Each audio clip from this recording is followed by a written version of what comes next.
Can you talk a little bit about having, and in the context of fundraising, even right now, having those conversations around fundraising in an environment that we have currently where there's fear around showcasing or not being able to showcase product market fit moving forward?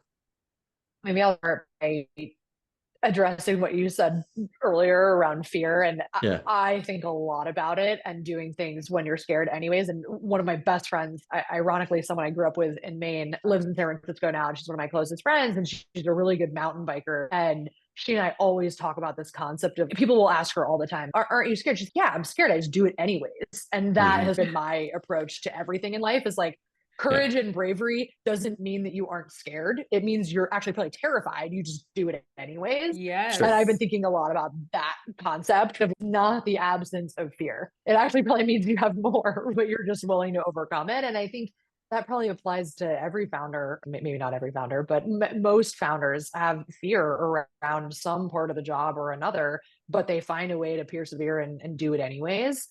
I think the same thing applies to fundraising. And for better or for worse, confidence and storytelling matters so much. And I Yeah. joke with I work with all the time that they should go do 15 push-ups before they go into a pitch meeting, or they should run around the block, or whatever they need to do to pump themselves up and feel like I can walk into this meeting and be ultra confident and talk about why I'm the best thing since sliced bread and why what I'm building is amazing.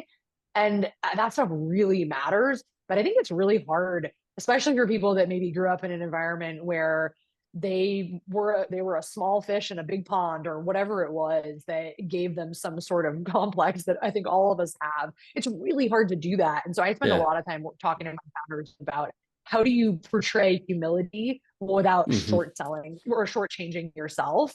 And that's Yeah. a very tough balance to strike because you want to be humble, but I think you have to find ways to talk a lot about the success that you've built at your business.